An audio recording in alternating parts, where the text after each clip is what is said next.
Imagine trying to build a massive 632-meter skyscraper. Now imagine building it directly on top of soft river mud. Add to that the constant threat of brutal, high-speed typhoons. Most traditional buildings of this massive height would simply sink, or they would snap in half under the intense wind pressure. But Chinese engineers decided to completely defy nature. They designed the Shanghai Tower, a twisting architectural marvel.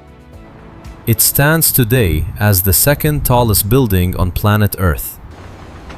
It is essentially a self-contained vertical city in the clouds. Here is exactly how it was built from the muddy ground up. The construction site is located in the bustling Pudong district. Geographically, this area sits squarely on a wet river delta. The ground is essentially composed of thick, unstable clay. Before building up, engineers had to reach solid rock far below.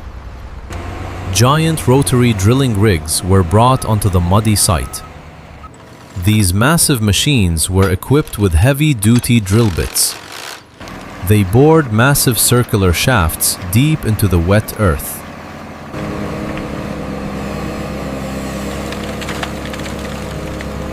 A total of 980 of these deep holes were meticulously drilled.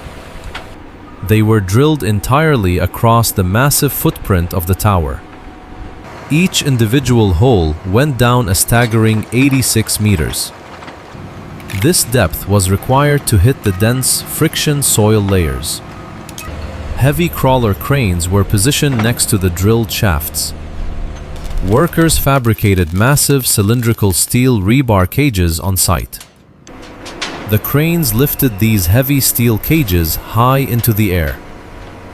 The cages were then slowly lowered down into the wet shafts. High-strength liquid concrete was brought in by mixer trucks.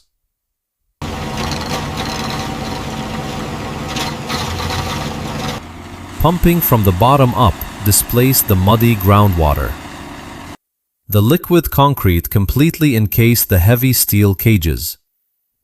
Once cured, this created 980 solid concrete friction piles. These underground piles grip the surrounding soil tightly. They provide the extreme holding power to support the mega tower. With the deep pile set, heavy excavators moved onto the site. They began to dig a massive, cavernous 30-meter deep pit. This deep pit was required for the underground basement levels. To stop the nearby river from flooding the pit, a wall was built.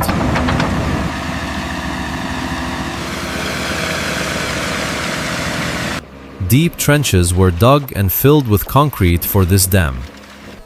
It acted as a watertight barrier around the entire foundation. Now came the time to cast the ultimate foundation block. Engineers designed a massive, 6-meter thick, solid concrete mat. Hundreds of workers were deployed into the deep foundation pit. They manually tied thousands of tons of thick steel rebar together.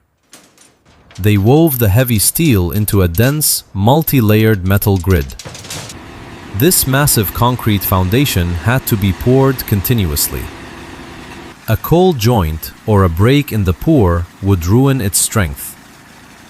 A massive fleet of 450 concrete mixer trucks was mobilized.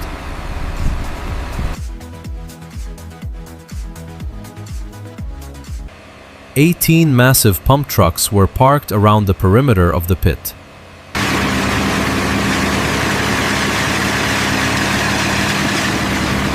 They pumped wet concrete non-stop through the day and night. Over 63 continuous hours, a record-breaking volume was poured. 61,000 cubic meters of concrete filled the massive foundation pit. Curing concrete this thick generates immense amounts of thermal heat. To prevent the block from overheating and cracking, pipes were used.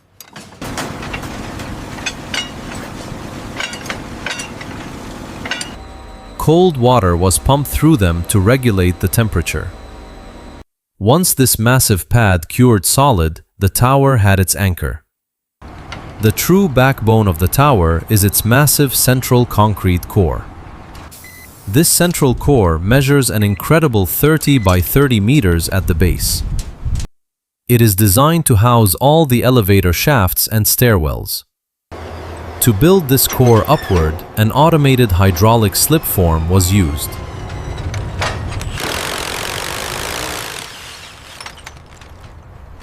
Liquid concrete was heavily pumped directly between the steel forms.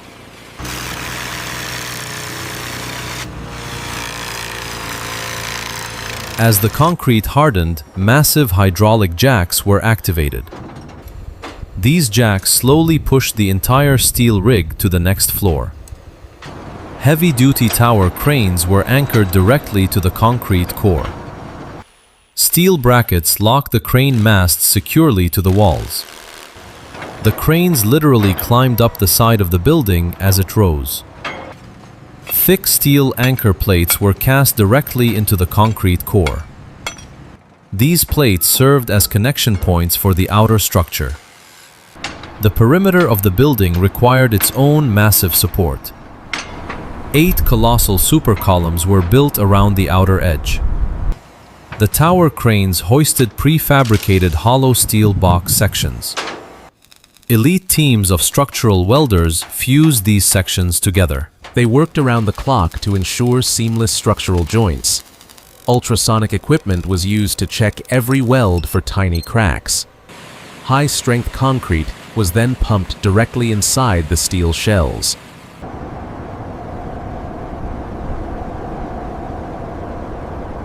Engineers then installed massive steel outrigger trusses. These thick steel trusses connected the core to the super columns. They function like the extended balancing arms of a tightrope walker.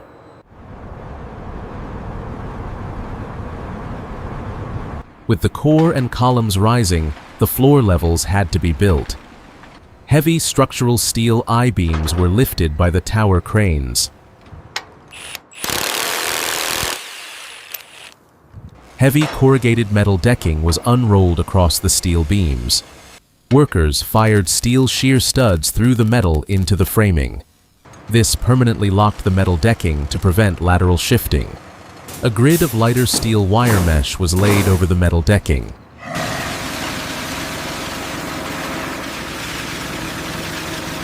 Floor machines with spinning blades polished the wet concrete flat. This exact floor framing process repeated level after level. The massive tower was divided vertically into 9 distinct zones.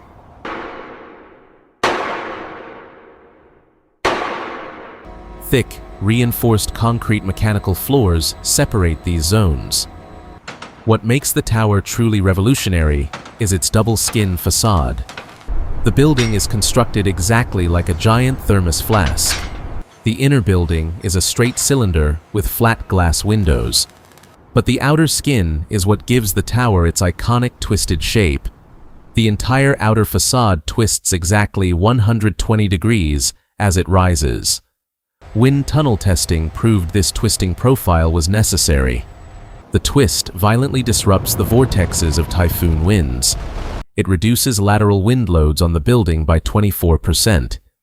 This aerodynamic genius saved $58 million in structural steel. Supporting this free-hanging outer glass skin was incredibly complex. Massive steel cam rings were bolted to the edges of mechanical floors. Thousands of thick steel tension cables were suspended downward. These cables support a lightweight, flexible exterior radial truss. The radial trusses were welded to hold the heavy glass panels. Because the building twists, almost every glass panel is unique. There are exactly 20,589 distinct, custom-fabricated glass panels. A custom-built temporary monorail system was installed outside. This motorized rail allowed workers to move the heavy glass panels. Vacuum suction lifters carefully hoisted each fragile panel. Facade workers in suspended baskets bolted the aluminum frames. Laser surveying tools ensured alignment to within a single millimeter. Thick silicone sealant was pumped into the joints to waterproof them. The empty space between the two skins creates massive sky atriums. These atriums act as a thermal buffer to insulate the inner building. Heavy landscaping equipment was brought in to plant indoor gardens. As the building pushed past 500 meters, wind became the primary enemy. To prevent violent swaying, a massive counterweight was urgently needed. A 1,000-ton tuned mass damper was hoisted to the 125th floor.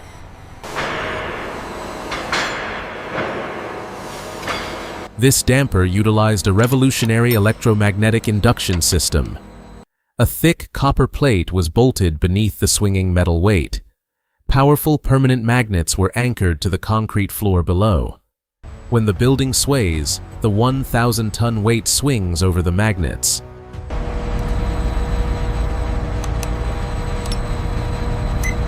It instantly slows the swaying motion without wearing mechanical parts.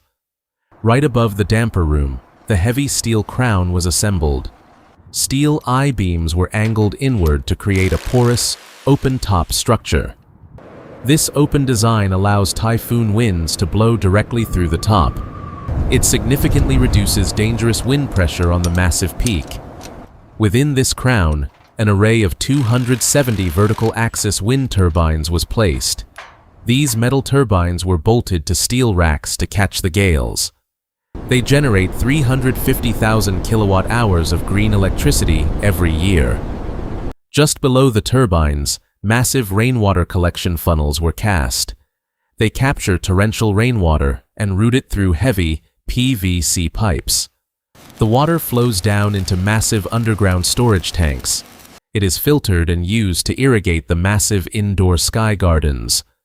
To move thousands of people, extreme high-speed elevators were needed. Perfectly machined steel guide rails were bolted into the dark shafts. High-tech lasers ensured the steel tracks were absolutely plumb. High-torque electric hoisting motors were craned into the top floors. Ultra-strong steel cables were attached to the aerodynamic cabins. These elevators travel at a blistering speed of 74 kilometers per hour. Special steel fairings reduce intense air friction and roaring noise. The cabins are fitted with active air pressure regulation systems. This prevents passengers' eardrums from bursting during rapid ascent. Massive ceramic brake pads serve as an extreme fail-safe mechanism.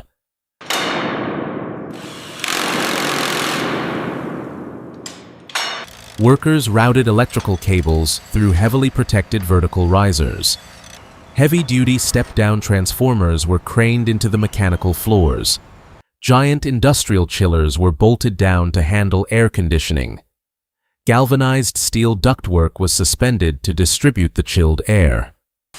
Advanced fire suppression systems featured massive water storage tanks. Heavy steel sprinkler pipes were threaded through the drop ceilings. On August 3, 2013, the final structural steel beam was hoisted up. The sweaty construction crew signed the heavy beam before its ascent. Expert welders permanently fused it into the massive steel crown. The heavy tower cranes now had to be carefully disassembled.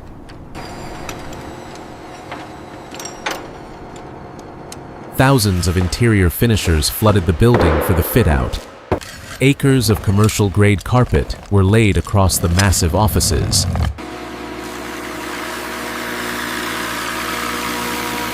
Miles of drywall were screwed into aluminum framing for partitions. Luxury plumbing and lighting fixtures were installed in the upper hotel.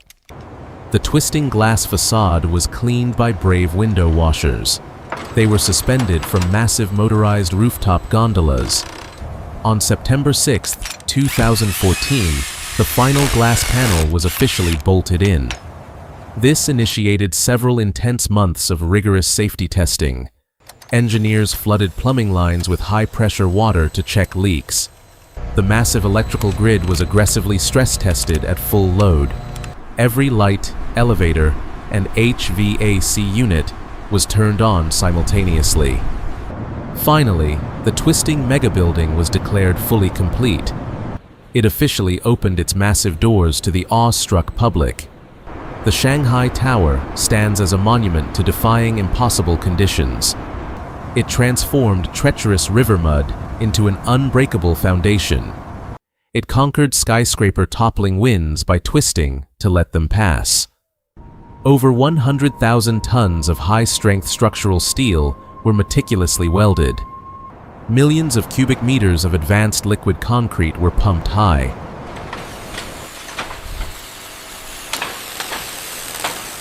They safely operated heavy machinery at dizzying, lethal heights. They faced blistering heat, freezing winds, and extreme weather. Every driven pile was a massive triumph over the shifting ground. Every curved glass panel was a masterpiece of precision engineering. The final structure is quite literally a self-sustaining vertical city. It physically proved that extreme height requires aerodynamic intelligence. The magnetic damper is a revolutionary leap forward in protecting structures. The continuous foundation pour set a nearly unbeatable global benchmark. The heavy steel outrigger trusses bound the structure into one unit. The tower completely dominates the massive Pudong skyline today. It is a shining beacon of extreme modern architectural innovation. This is the story of building a twisting megatower to conquer the sky. Nothing was ever left to chance, from the mud to the stratosphere. Subscribe for more incredible engineering and mega construction stories.